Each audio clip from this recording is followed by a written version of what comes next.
Hace unos años atrás, en un programa de televisión italiano, se le hizo una entrevista a un monje cisterciense. Para aquellos que no conocen esta orden, estos monjes se caracterizan porque pasan la mayor parte del tiempo en silencio y en soledad. El entrevistador le preguntó en medio del programa: ¿y qué si al final de tu vida te das cuenta que el ateísmo es la verdad, de que no existe ningún Dios? El monje respondió: la santidad, el silencio y el sacrificio son hermosos en sí mismos, aún sin la promesa de una recompensa. Así que si Dios no existiera, yo habría usado bien mi vida. Puede ser que para algunos esto les suene muy bondadoso, puede que les suene muy espiritual, pero lo cierto es que esta respuesta desde el punto de vista bíblico no tiene ningún sentido. No tiene ningún sentido. Óyeme bien, mi amigo que estás aquí en esta mañana, si no existe Dios y la muerte es el fin de nuestra existencia, lo mejor que podemos hacer es dedicarnos a disfrutar el tiempo que nos resta en este mundo, cada cual según lo que entienda por disfrutar. Ese es uno de los argumentos de Pablo en el capítulo que vamos a estudiar en la mañana de hoy, 1 Corintios capítulo 15. Entre todos los problemas que esta iglesia estaba confrontando y que hemos visto a lo largo de esta serie de mensajes, también se añadía la confusión de algunos de sus miembros con respecto a la doctrina de la resurrección de los muertos. Ellos no tenían ninguna duda en cuanto al hecho de que Cristo resucitó, pero sí dudaban de la realidad de su propia resurrección. Sin embargo, Pablo les hace ver en este capítulo que una cosa está conectada con la otra. Si no hay resurrección de muertos, entonces Cristo tampoco resucitó. Y si Cristo no resucitó, el cristianismo no tiene ningún sentido. Ni las restricciones que nos imponemos tampoco. Dice Pablo en el versículo 32 de este capítulo: si los muertos no resucitan, comamos y bebamos, que mañana moriremos. Ahora, ¿cómo es posible que en una iglesia cristiana algunos estuvieran negando o dudando de la doctrina de la resurrección?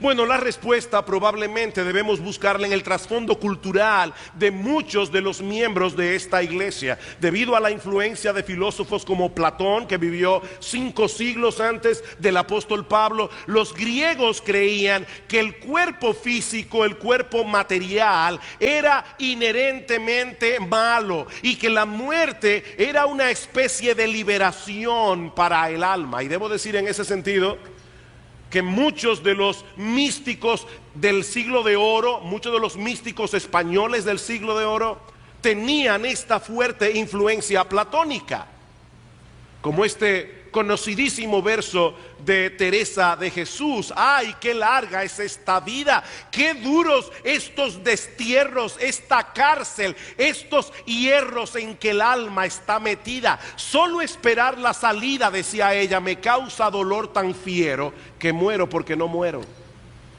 Esta cárcel, estos hierros en que el alma está metida. El cuerpo es contemplado aquí como una prisión para el alma. Es por eso que en la cultura griega la resurrección corporal era una doctrina absurda, porque implicaría volver a encerrar el alma en su antigua prisión. ¿Recuerdan ustedes cuando el apóstol Pablo predicó el evangelio en la ciudad de Atenas, una de las ciudades griegas más sofisticadas de aquellos días? Que cuando Pablo llegó al tema de la resurrección, dice en el versículo 32 del capítulo 17 de Hechos, que unos se burlaban y otros le decían: ya te oiremos acerca de esto otra vez. Eso es como decirle a una persona: ahora cuéntame uno de pirata, o la Caperucita Roja. O sea, para ellos era exactamente lo mismo. Esa era una doctrina completamente ridícula para ellos. Y tal parece que algunos miembros de la iglesia en Corinto todavía tenían esta influencia cultural. De ahí la advertencia de Pablo en el versículo 33 del capítulo 15: no erréis, las malas conversaciones corrompen las buenas costumbres. Pablo está hablando específicamente de la doctrina de la resurrección. Algunos miembros de esta iglesia estaban permitiendo que las creencias de la sociedad a su alrededor corrompieran, minaran, contaminaran su propia forma de pensar. Pero Pablo les hace ver en el capítulo 15 de Primera a los Corintios, que vamos a estudiar en esta mañana, que la resurrección de los muertos es una doctrina esencial de la fe cristiana. No se puede ser cristiano y negar la doctrina de la resurrección. Y para probar su punto, Pablo comienza su proceso de argumentación estableciendo la certeza de la resurrección de Cristo en los versículos 1 al 11. Primera a los Corintios capítulo 15 versículos 1 y 2. Además os declaro, hermanos, el evangelio que os he predicado, el cual también recibisteis, en el cual también perseveráis, por el cual, es decir, por ese mismo evangelio, si retenéis la palabra que os he predicado, sois salvos si no creísteis en vano. Lo que Pablo está diciendo aquí es que la resurrección de Cristo es una parte fundamental del evangelio que ellos habían abrazado por la fe. Nadie será salvo a menos que acepte el evangelio. Y el evangelio es la buena noticia de lo que Dios llevó a cabo para salvar a los pecadores a través de la vida, de la muerte y de la resurrección de nuestro Señor Jesucristo. Versículo 3: porque primeramente os he enseñado lo que asimismo recibí, que Cristo murió por nuestros pecados conforme a las Escrituras, y que fue sepultado y que resucitó al tercer día conforme a las Escrituras. He ahí, mis amados hermanos, amigos que están aquí en esta mañana, he ahí el elemento que separa el cristianismo de todas las demás religiones que se ofertan en el mercado espiritual de este mundo. Todas las religiones intentan proveerte de buenos consejos que te ayuden a conectarte con Dios de alguna manera, vivir un estilo de vida que sea beneficioso para ti, beneficioso para los que te rodean, menos el evangelio. Menos el evangelio.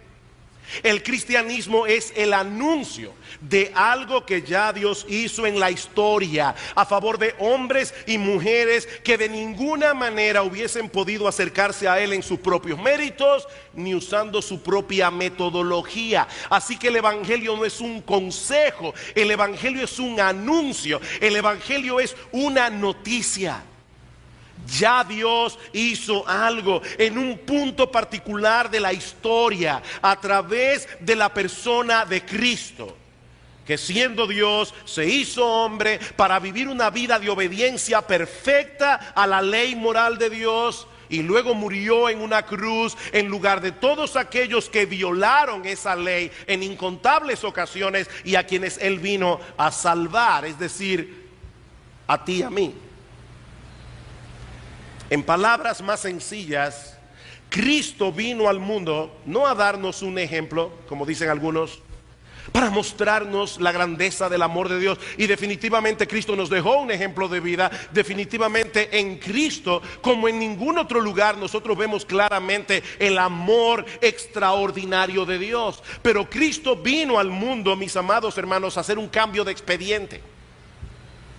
Si alguien te pregunta alguna vez, ¿a qué vino Cristo al mundo? He aquí la respuesta más simple. Cristo vino al mundo a hacer con nosotros un cambio de expediente. En la cruz del Calvario, Él sufrió el castigo que nosotros merecemos por causa de nuestros pecados, y al mismo tiempo Él nos otorga de pura gracia por medio de la fe las bendiciones que Él merece por causa de su obediencia. El cambio de expediente: yo le doy a Él mis pecados, Él me da su justicia. El justo murió por los injustos para llevarnos a Dios, dice en Primera de Pedro capítulo 3 versículo 18. Así que no hay una sola religión del mundo que predique un mensaje semejante a este.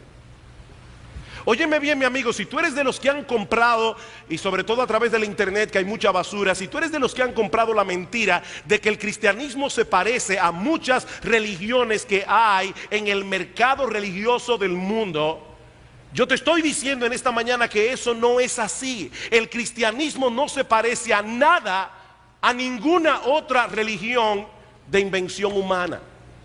La gracia de Dios en Cristo es una característica exclusiva del Evangelio. Y es esa gracia la que nosotros debemos recibir por la fe para ser salvos. Es por eso que Pablo dice en el versículo 2 que ellos debían retener el contenido de ese mensaje del Evangelio para ser salvos. Y Pablo añade, si no creísteis en vano. En otras palabras, a menos que vuestra fe no tenga ningún valor, a menos que vuestra fe sea falsa, nadie puede llegar a ser cristiano a menos que abrace por la fe lo que Cristo hizo a favor de pecadores a través de su vida, de su muerte y de su resurrección. Miren, mis hermanos, si alguien pudiera probar a ciencia cierta que alguno de esos hechos conectados con el Evangelio en realidad no ocurrió, el Evangelio perdería completamente su razón de ser. De ahí el esfuerzo de Pablo en los versículos 5 al 10 para demostrar que la resurrección de Cristo no solo es una parte fundamental del Evangelio, sino también un hecho incuestionable de la historia. Versículo 5, perdón. Fue sepultado, resucitó al tercer día conforme a las Escrituras, y que apareció a Cefas y después a los 12, después apareció a más de 500 hermanos a la vez, de los cuales muchos viven aún y otros ya duermen. Después apareció a Jacobo, después a todos los apóstoles, y al último de todos, como a un abortivo, me apareció a mí. En cualquier tribunal humano en el que se está juzgando un hecho, el testimonio de los testigos oculares es de suprema importancia. De suprema importancia.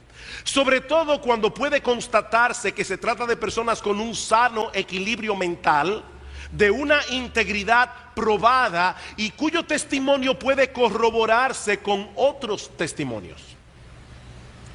Ese testimonio se fortalece todavía más cuando nosotros vemos que tales personas están dispuestas a padecer toda clase de sufrimientos y aún la muerte si fuera necesario, con tal de mantener la versión de los hechos. Y eso fue exactamente lo que ocurrió con esta lista de testigos que Pablo menciona aquí.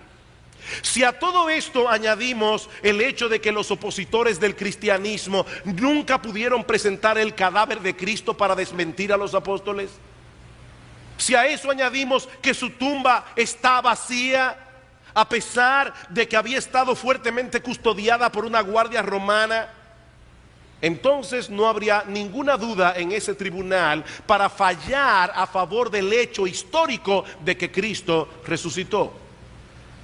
Así que yo quisiera en esta mañana brevemente transportarlos a la sala de un tribunal. Estamos juzgando un hecho. Vamos a llamar a los testigos oculares de ese hecho. Y el primero que Pablo menciona es Cefas, es decir, el apóstol Pedro. Miren, mis hermanos, amigos que están aquí, no existe ninguna explicación lógica para poder explicar el cambio tan trascendental que se operó en la vida del apóstol Pedro. En los últimos capítulos de los evangelios, nosotros vemos a Pedro como un hombre lleno de miedo, un hombre que niega al Señor cuando la cosa se puso bien difícil, un hombre que vuelve al negocio de la pesca, porque había pensado que todo había terminado con la muerte de Cristo en la cruz. Pero cuando llegamos a los primeros capítulos del libro de los Hechos, nos encontramos a un hombre lleno de coraje, nos encontramos a un hombre lleno de convicción, lleno de poder, proclamando el mensaje del Evangelio. ¿Qué ocurrió en la vida del apóstol Pedro? Pablo responde, él vio al Cristo resucitado. Él vio al Cristo resucitado. Y él no fue el único que tuvo esa experiencia. Pablo dice que Cristo se apareció también a los 12, versículo 5 otra vez, refiriéndose al grupo de los apóstoles. Y debo decir que no han faltado a través de la historia personas que han querido desestimar el testimonio público de los apóstoles, diciendo que ellos se robaron el cuerpo del Señor, para luego salir a proclamar que Cristo había resucitado de los muertos. Ahora seguimos en el tribunal. Tú quieres como fiscal difamar a mi testigo. Bueno, déjame decirte que esa difamación no encaja con los hechos. ¿Cómo es posible que un grupo de hombres temerosos, totalmente desalentados ante la muerte de su maestro, pudieran burlar una guardia romana y robarse el cuerpo del Señor? Por otra parte, eso no encaja con las altas normas morales que tanto Cristo como los apóstoles predicaron e inculcaron en los primeros cristianos. Ni tampoco explica cómo fue posible que todos esos hombres mantuvieran esa mentira hasta el final de sus días, sobre todo tomando en cuenta que todos ellos, con la excepción del apóstol Juan, murieron martirizados. ¿Cómo explicamos eso? Pero Jesús no solamente se le apareció a Cefas, se le apareció a los 12. Pablo dice en el versículo 6 que Cristo en un momento, en el mismo lugar, se le apareció a más de 500 hermanos a la vez. Miren, una persona puede tener una ilusión óptica en un momento dado. Ahora, es muy difícil que 500 personas al mismo tiempo tengan la misma visión. Y muchos de ellos estaban vivos, dice Pablo. Si quieren, vayan, pregúntenle. Pero no solamente Cristo se apareció a Cefas, a los 12, a más de 500 hermanos a la vez, sino que dice Pablo en el versículo 7 que se le apareció a Jacobo, refiriéndose al medio hermano del Señor. Cristo tenía más hermanos y uno de ellos era Jacobo. Ahora, lo interesante del testimonio de Jacobo es que durante toda su vida terrenal, durante su ministerio, Jacobo no creyó en Cristo. Jacobo negó al Señor. Sin embargo, Jacobo vino a ser uno de los líderes más importantes de la iglesia primitiva y también selló su fe con el martirio. La pregunta es, ¿qué fue lo que hizo la diferencia en la vida de este hombre? Otra vez, ¿cómo es posible que Jacobo llegara a aceptar que su medio hermano, piensen ustedes por un momento, aquellos que tienen más hermanos, piensen la perspectiva que tú tienes de tu propia familia, de tus propios hermanos. El mismo Cristo dijo, ningún profeta tiene honra en su propia tierra. Ahora, ¿cómo es posible que Jacobo haya llegado a creer que su hermanito, aquel con quien él vivió, era realmente el Dios encarnado, el Mesías profetizado en el Antiguo Testamento, aquel que vino al mundo a salvar a los pecadores? Él vio al Cristo resucitado. Pero tal vez el testimonio más contundente de la lista es el del apóstol Pablo, también conocido como Saulo de Tarso. Pablo había sido uno de los perseguidores más crueles que tuvo la iglesia en sus primeros años. Noten otra vez el versículo 8. Dice Pablo, y al último de todos, como a un abortivo me apareció a mí. Noten que Pablo no dice, yo tuve una visión de Cristo. Él dice, Cristo se me apareció.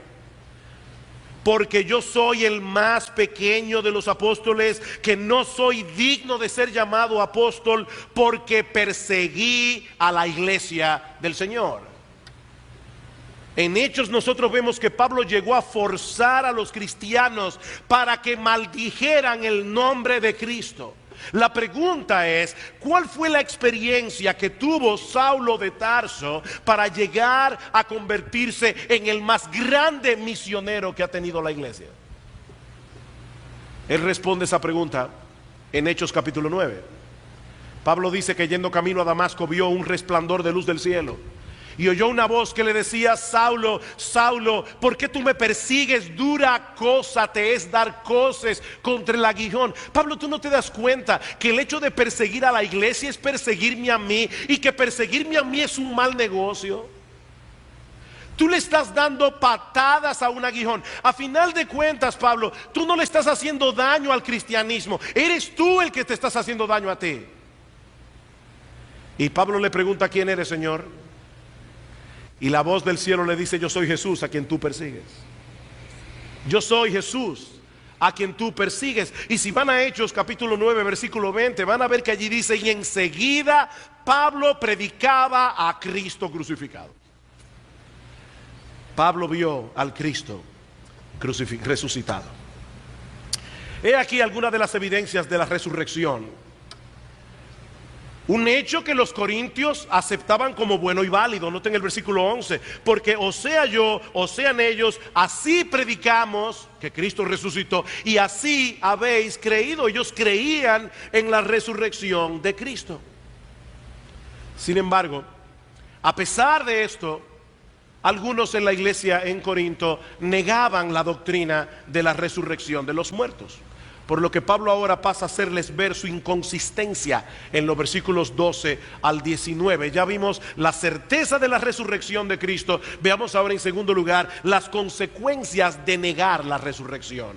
Y no olviden, hermanos, el proceso de argumentación que Pablo está siguiendo aquí. Si no hay resurrección de muertos, entonces Cristo no resucitó. Y si Cristo no resucitó, entonces tendríamos que llegar a algunas conclusiones incómodas.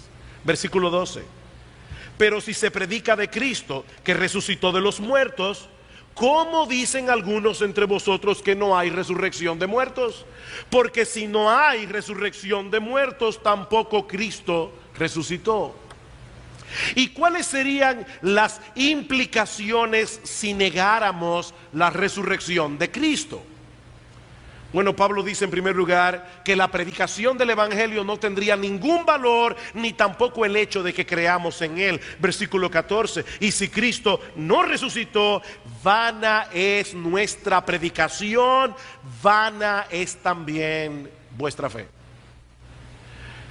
Mis hermanos, si Cristo no resucitó, todos ustedes, incluyéndome a mí, estamos aquí perdiendo el tiempo. Vana es nuestra predicación, vana es vuestra fe. El cristianismo no tiene sentido sin la resurrección. Por otro lado, dice Pablo, todos los que dieron testimonio de la resurrección serían unos mentirosos. Versículo 15: y somos hallados falsos testigos de Dios, porque hemos testificado de Dios que Él resucitó a Cristo, al cual no resucitó, si en verdad los muertos no resucitan. Yo no sé cuántos aquí, aparte de los creyentes que tienen años en la iglesia, que profesan la fe de Cristo, yo no sé cuántos aquí se han tomado la molestia de leer el Nuevo Testamento. Pero aún una lectura superficial del Nuevo Testamento revelaría de inmediato que no pudo haber sido escrito por un grupo de charlatanes o de personas desquiciadas. Pero ¿saben qué? Esa es la conclusión inevitable a la que tendríamos que llegar si Cristo no resucitó. Porque ese es un tema que permea todas las enseñanzas del Nuevo Testamento. Lo que estoy diciendo es que si los apóstoles mintieron en ese punto, no tendríamos ninguna razón para apreciar sus escritos, no tendríamos ninguna razón para seguir sus consejos. Pero una vez más debemos recordar el sufrimiento que todos ellos estuvieron dispuestos a encarar por defender el mensaje que predicaban. Como bien señala John MacArthur, ese espíritu de sacrificio no es la clase de material del que están hechos los charlatanes, no del que mostraron los apóstoles. Pero por otra parte, si Cristo no resucitó, no habría posibilidad alguna de salvación para nadie. Versículo 16: porque si los muertos no resucitan, tampoco Cristo resucitó. Y si Cristo no resucitó, vuestra fe es vana, aún estáis en vuestros pecados, no hay salvación. Entonces también los que durmieron en Cristo perecieron. En otras palabras, un Salvador muerto y enterrado no puede darle vida a nadie. Por lo tanto, todos los que murieron amparados en esa promesa vivieron aferrados a una mentira sin sentido y siguen tan muertos como cualquier incrédulo. Consecuentemente, dice Pablo, si Cristo no resucitó, los cristianos seríamos los seres más dignos de lástima de todo el planeta. Versículo 19, si en esta vida solamente esperamos en Cristo, es decir, en Cristo sin la resurrección, somos los más dignos de conmiseración, somos los más dignos de lástima, somos los más dignos de pena de todo el mundo. A veces escucho a algunas personas decir cosas buenas del cristianismo, pero negando al mismo tiempo sus doctrinas fundamentales. No importa si Cristo no era Dios, sino meramente un hombre. No importa si Él se quedó enterrado en la tumba después de la crucifixión hace 2000 años. Como quiera, su ejemplo y su enseñanza siguen siendo dignos de ser imitados y practicados. No, dice Pablo, no. Si Cristo no resucitó, si Cristo no era quien Él decía ser, el Mesías profetizado en el Antiguo Testamento, la segunda persona de la Trinidad hecha hombre, no existe mayor desgracia en el mundo que ser cristiano. No existe mayor desgracia que seguir a Cristo, porque andaríamos detrás de una ilusión, andaríamos detrás de un engaño. Y esto era algo que seguramente los corintios no estaban dispuestos a aceptar. Increíblemente, a los corintios les pasaba como a muchos de nosotros. Decimos creer una cosa, pero practicamos otra que es totalmente contraria a esto que nosotros decimos creer. Y lo grande es que nosotros muchas veces no vemos la inconsistencia. Es como ese tipo de personas a quien tú le preguntas, por fin, ¿tú vas para el norte o vas para el sur? Sí. Sí que, o sea, ¿vas para el norte o vas para el sur? Nosotros no podemos creer una cosa y al mismo tiempo con nuestros hechos negar lo que decimos creer. Y eso era exactamente lo que estaba pasando en Corinto. Por eso Pablo les dice en el versículo 29, ahora Pablo pone el foco sobre ellos de manera particular. De otro modo, ¿qué harán los que se bautizan por los muertos? Si en ninguna manera los muertos resucitan, ¿por qué pues se bautizan por los muertos? Y yo debo reconocer que ese es uno de los aspectos más difíciles, no solamente de a los Corintios, sino de todo el Nuevo Testamento. Yo le voy a decir lo que yo pienso que ese texto dice, sin ser dogmático. Yo creo que lo que Pablo está diciendo aquí es lo siguiente: ¿qué representa el bautismo? Nuestra muerte y resurrección con Cristo para andar en novedad de vida. Entonces, ¿para qué tú te bautizas si a final de cuentas te vas a quedar tan muerto como cualquier otro? ¿Por qué te bautizas por un cadáver? ¿Por qué te bautizas por una persona que va a seguir muerta? Porque no hay resurrección. El bautismo no tiene ningún sentido. Y no solamente el bautismo no tiene sentido, sino que el sacrificio que muchos cristianos han hecho y hacen por la obra de Dios tampoco. Versículo 30. ¿Y por qué nosotros peligramos a toda hora? Os aseguro, hermanos, por la gloria que de vosotros tengo en nuestro Señor Jesucristo, que cada día muero. Si como hombre batallé en Éfeso contra fieras, ¿qué me aprovecha? Si los muertos no resucitan, comamos y bebamos, que mañana moriremos. Decía el filósofo francés Jean-Paul Sartre, la vida no tiene sentido.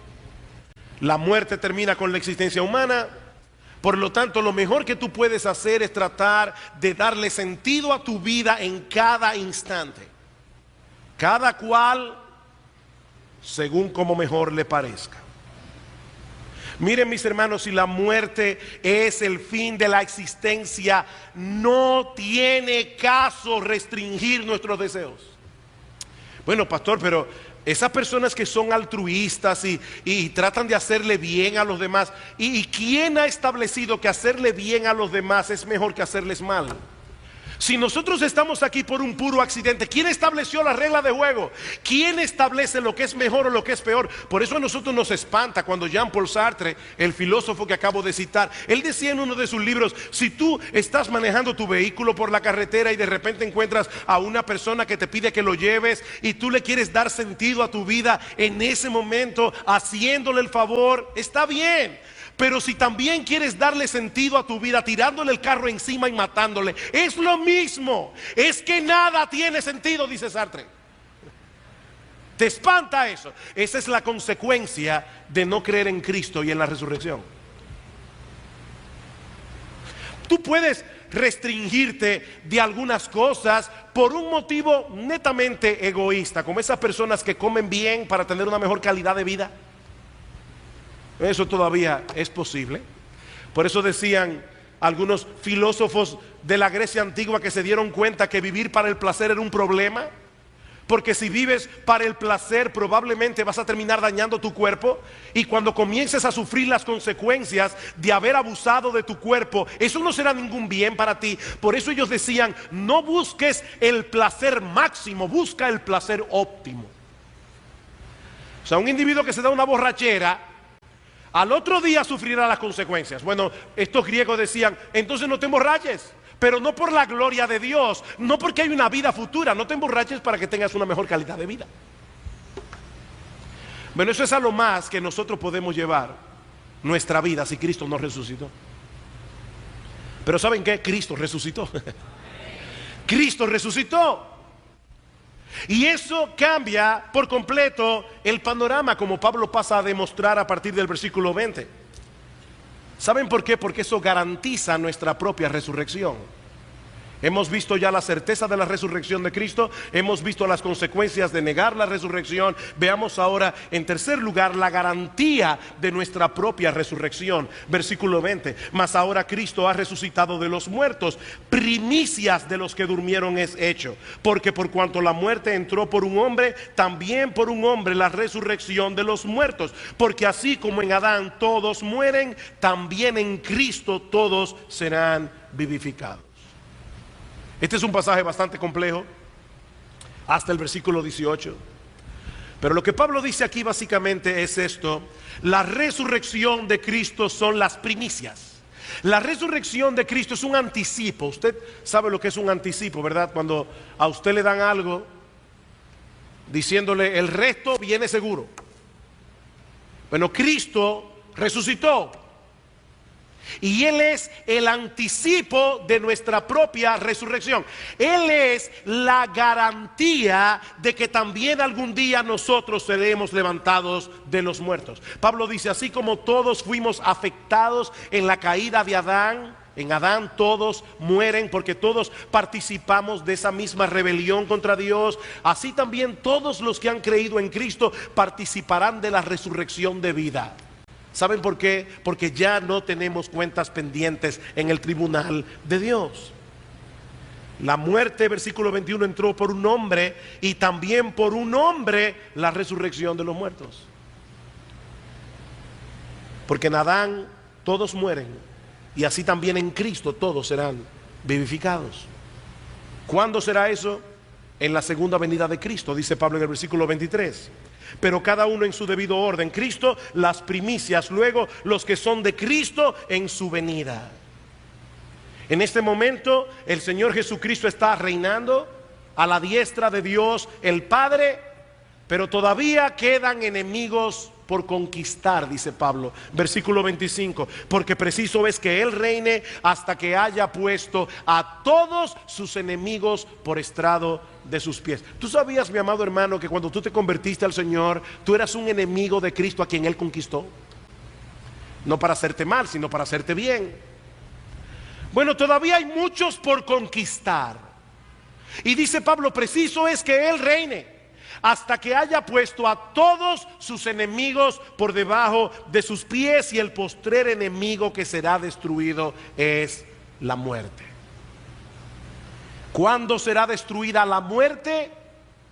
Cuando todos los que morimos en Cristo seamos resucitados. La muerte nunca más tendrá potestad sobre nosotros. ¿Y cómo serán nuestros cuerpos entonces? Bueno, eso nos lleva a nuestro cuarto encabezado, el carácter de la resurrección. El carácter de la resurrección. En el versículo 35, Pablo usa la figura de una semilla para ilustrar la transformación que experimentarán nuestros cuerpos resucitados. Versículo 35. Pero dirá alguno, ¿cómo resucitarán los muertos? ¿Con qué cuerpo vendrán?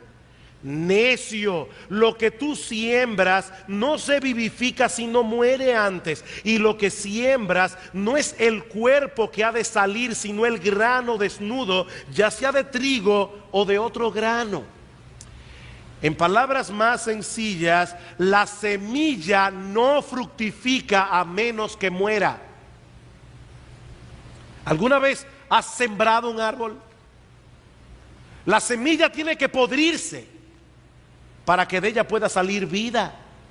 Su descomposición en la tierra es lo que da paso a un árbol grande, fuerte, hermoso, lleno de frutos.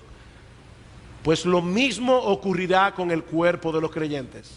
Versículo 42, así también es la resurrección de los muertos. Se siembra en corrupción, resucitará en incorrupción. Hermanos, nuestros cuerpos son como la semilla sembrada en la tierra, dice Pablo. No son enterrados para quedarse allí, sino para ser levantados algún día en una condición inmensamente superior a la que nosotros tenemos ahora.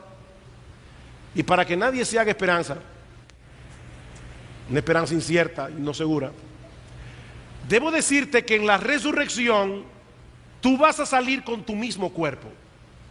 O sea, si tú esperabas otra cosa, tú vas a salir con tu mismo cuerpo, pero transformado. Tu mismo cuerpo, pero superior. Así como hay una continuidad e identidad entre la semilla que se siembra y el árbol que crece, así también será con nuestros cuerpos. Una semilla de mango produce un árbol de mango, no un árbol de naranja. Y de igual manera nosotros conservaremos nuestra identidad en la resurrección. Seremos nosotros, pero transformados. ¿Y qué transformación, hermanos? Ahora se anuncia toda clase de cremas, botox, operaciones, para quitar todas las marcas que el tiempo va dejando indeleble en nuestros cuerpos. ¿Saben una cosa, mis amadas hermanas? Y no es que a los hombres no nos importe eso, pero definitivamente parece que las mujeres tienden a tener un poquito más de preocupación, la estría y la cosa. ¿Saben una cosa, mis hermanas? Todas esas marcas desaparecerán en la resurrección. Nunca más las volveremos a ver. No más dolor, no más debilidad, no más decaimiento. Nuestros cuerpos resucitados llevarán consigo siempre la lozanía de la juventud. Se siembra en corrupción, resucitará en gloria. Todo vestigio de corrupción física quedará totalmente eliminado. Versículo 43, se siembra en deshonra, resucitará en gloria. La muerte despoja al ser humano de toda dignidad. No importa quién haya sido en esta vida, no importa cuántos títulos tenía, no importa cuán abultada esté su cuenta bancaria, en dólares, en pesos, en euros o en libras esterlinas. Allí en el ataúd no serás más que un cadáver.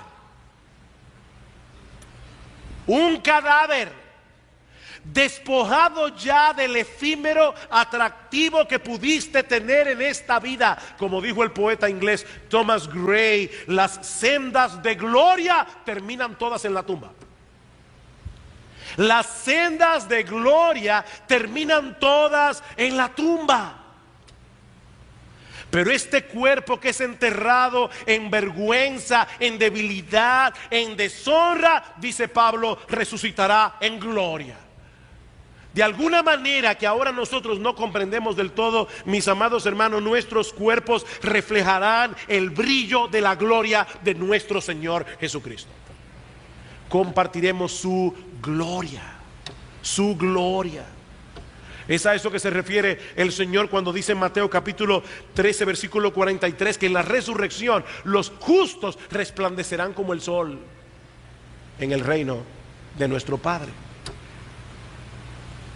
Decía C.S. Lewis, el autor de las Crónicas de Narnia, que si nosotros pudiésemos ver ahora a un creyente tal como será en el cielo, seríamos tentados a adorarlo. Si nosotros pudiéramos ver ahora a ese hermano, esa hermanita que tanto te molesta, si nosotros pudiéramos ver a ese hermano como será en el cielo, seríamos tentados a adorarle. Pero no solamente eso, versículo 43 en la mitad: se siembra en debilidad, resucitará en poder. Y es así que me gusta a mí. Resucitará en poder. Hermanos, cuánta debilidad experimentan nuestros cuerpos cada día. Descansamos durante la noche, nos levantamos por la mañana con todo nuestro vigor, o por lo menos algunos se levantan con todo su vigor, otros ya ni eso. Pero aún aquellos que se levantan por la mañana con las pilas recargadas, con todo su vigor, a medida que pasan las horas vuelven a sentirse cansados, agotados, y finalmente cuando llega la noche necesitamos dormir otra vez. Mis hermanos, eso es una realidad. Ese es un cuerpo rodeado de debilidad, y esa debilidad que poseemos en vida será consumada en la muerte. Nada es más débil que un cadáver, nada es más impotente que un cadáver. Somos sembrados en debilidad, dice Pablo, pero resucitaremos en poder. En poder. Queridos hermanos, en el cielo nuestros cuerpos no serán un impedimento, porque pasaremos todo el tiempo llenos de energía. ¿Ustedes han visto esos niños que parece que no se cansan y los padres dicen: es que tiene pila Duracell? Bueno, en el cielo no es Duracell que vamos a tener, es una cosa increíble. Eso no se inventaba aquí. Llenos de energía todo el tiempo. Todos vamos a sufrir de ADD controlado. Vamos a tener hiperactividad. Y yo sé que alguna gente, lo he dicho muchas veces aquí, se imaginan el cielo como una vida muy etérea. No, nosotros vamos a vivir en esta tierra renovada. El cielo es un lugar muy concreto, donde nosotros tenemos un cuerpo concreto y donde vamos a hacer cosas concretas. Así que comienza a hacer plan, mi hermano. Comienza a hacer planes. Que todo lo que tú no pudiste hacer aquí, lo puedes hacer allá. Todo el mundo es algo frustrado. Músico frustrado, poeta frustrado, pintor frustrado. En el cielo no habrá nadie frustrado. Tendremos energía de sobra. Se siembra en debilidad, resucitará en poder. Y finalmente Pablo dice en el versículo 44, y este es un texto que necesita ser explicado: se siembra cuerpo animal, resucitará cuerpo espiritual. Hay cuerpo animal y hay cuerpo espiritual. ¿De qué está hablando Pablo aquí? Yo creo que esta traducción no es exactamente la mejor. Creo que la palabra griega que el apóstol Pablo usa allí debe ser mejor traducida como cuerpo natural, no animal. La idea que Pablo está hablando aquí es un cuerpo preparado para esta vida. Un cuerpo natural, preparado para la vida aquí y ahora, mientras que un cuerpo espiritual no es un cuerpo etéreo, inmaterial, es un cuerpo que ha sido transformado, equipado y adaptado para la vida futura. Y es espiritual porque será un cuerpo completamente lleno del Espíritu Santo, totalmente dominado y dirigido por el Espíritu. ¿Saben lo que eso significa? Que en el cielo, mi amado hermano, en la resurrección, ya nunca más seremos tentados a seguir los impulsos naturales de nuestro corazón, que muchas veces son contrarios a la voluntad de Dios. El Espíritu Santo gobernará completamente nuestros cuerpos. Esa es la esperanza que tenemos en Cristo. No se trata de una mera resucitación. Parece que algunos corintios así era que lo veían. Una resucitación. No es una resucitación, es una transformación. Versículo 50. Dice Pablo: pero esto digo, hermanos, que la carne y la sangre no pueden heredar el reino de Dios, ni la corrupción hereda la incorrupción. Estos cuerpos no están preparados para la vida en el cielo. He aquí os digo un misterio: no todos dormiremos, pero todos seremos transformados en un momento, en un abrir y cerrar de ojos. La palabra que Pablo usa aquí, que se traduce como momento, es la palabra griega átomo. Pablo está diciendo: en un átomo de tiempo, en una partícula indivisible de tiempo, seremos transformados porque se tocará a la final trompeta, porque se tocará la trompeta y los muertos serán resucitados incorruptibles y nosotros seremos transformados, porque es necesario que esto corruptible se vista de incorrupción y esto mortal se vista de inmortalidad. Algunos estarán vivos cuando Cristo regrese en gloria, serán arrebatados y transformados, y juntamente resucitaremos con aquellos que han muerto en Jesús. Ahora, mis hermanos, y ya con esto concluyo, ¿cómo se supone que debe vivir un cristiano que crea eso? ¿Cómo se supone que debe vivir un cristiano que crea eso? Eso es lo que Pablo nos muestra en la conclusión de este capítulo, que veremos muy brevemente. El consuelo y el estímulo de la resurrección. Y hay básicamente dos cosas aquí. La primera es que los cristianos podemos encarar el futuro con esperanza a pesar de la realidad de la muerte. Los cristianos podemos encarar el futuro con esperanza a pesar de la realidad de la muerte. Versículo 54: y cuando esto corruptible se haya vestido de incorrupción y esto mortal se haya vestido de inmortalidad, entonces se cumplirá la palabra que está escrita: sorbida es la muerte en victoria. ¿Dónde está, oh muerte, tu aguijón? ¿Dónde, oh sepulcro, tu victoria? Ya que el aguijón de la muerte es el pecado y el poder del pecado la ley, mas gracias sean dadas a Dios, que nos da la victoria por medio de nuestro Señor Jesucristo. Mis hermanos, es indudable que la muerte juega un papel tenebroso en nuestras vidas. La muerte es como una sombra que nos persigue a lo largo de toda nuestra existencia en este mundo. Y muchas veces nosotros queremos ignorar la muerte. Entonces la muerte se encarga de enviarnos avisos. Hay gente que quiere vivir despreocupado de la muerte. A mí no me importa la muerte. Entonces la muerte le manda un mensajito: un dolor por aquí, un análisis inquietante por allá. Pero algún día, mis hermanos, algún día nosotros miraremos cara a cara a ese tirano que nos aterroriza. Y así como yo no sé qué vamos a hacer nosotros, lo primero que vamos a hacer cuando salgamos de nuestra tumba, probablemente alabar a Cristo.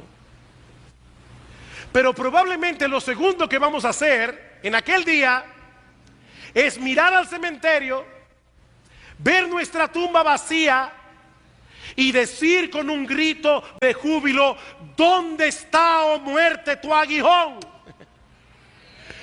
¿Dónde, oh sepulcro, tu victoria? Algún día, mis amados hermanos, nuestras tumbas proclamarán que Jesucristo reina y que Él es un poderoso Salvador. Ahora, nota algo, mi amigo, nota algo. No todo el mundo podrá decir eso en aquel día, sino aquellos que ya no tengan cuentas pendientes con la justicia de Dios. Mira otra vez el versículo 16: ya que el aguijón de la muerte es el pecado y el poder del pecado la ley. ¿Sabes por qué la muerte debe ser terrorífica para ti? Si todavía estás en tus pecados, porque algún día, mi amigo, te vas a enfrentar con el tribunal de Dios. Algún día te vas a encontrar con un juez que conoce tu vida hasta en el más ínfimo detalle, y en aquel día todo el mundo recibirá lo que merece. Pero ya los cristianos no tenemos ese problema, porque ya Cristo pagó por nosotros. Y cuando nosotros nos presentemos delante de ese tribunal, Jesucristo estará allí como nuestro abogado y dirá: sí, Él violó la ley en incontables ocasiones, pero mira las marcas en mis manos, yo pagué por cada uno de sus pecados. Yo pagué por cada uno de sus pecados. Hace mucho les decía esta historia que escuché en un mensaje. Imagínate que de repente tú estás en casa, toda tu familia está reunida, y más como está la delincuencia ahora mismo, Y a las 9 de la noche se acerca un individuo que tú nunca has visto. Resulta que alguien por descuido dejó la puerta abierta. Y cuando ustedes se dan cuenta, ya el tipo está en la sala de la casa. Buenas noches. Buenas noches. Yo vine a cenar. ¿Y usted quién es? No, pasaba por aquí, vi la puerta abierta. Yo me imagino que muchos de ustedes con gentileza, verdad y amabilidad tratarán de sacarlo de la casa. Ahora, qué diferente, mi amado hermano, si de repente tu familia está reunida y tú llegas con esa persona agarrado de brazos. Mami, te presento un amigo, él es un amigo de la universidad, una persona muy querida para mí, yo lo invité a cenar, hace toda la diferencia del mundo. ¿Saben qué, mis amados hermanos? Cuando nosotros lleguemos al cielo, Jesucristo nos echará el brazo y dirá, ese vino conmigo. Y es por esa razón que nosotros seremos admitidos allá arriba. ¿Dónde está, oh muerte, tu aguijón? ¿Dónde, oh sepulcro, tu victoria, si ya todos nuestros pecados fueron perdonados en la cruz del Calvario? Pero no solamente eso, también aprendemos de este pasaje que los cristianos podemos y debemos dedicarnos con empeño a servir al Señor en el presente. No solamente a mirar con esperanza hacia el futuro, sino a servir al Señor en el presente. Versículo 58, así que, hermanos míos amados, estad firmes y constantes, creciendo en la obra del Señor siempre, sabiendo que vuestro trabajo en el Señor no es en vano. Mi hermano, no es en vano.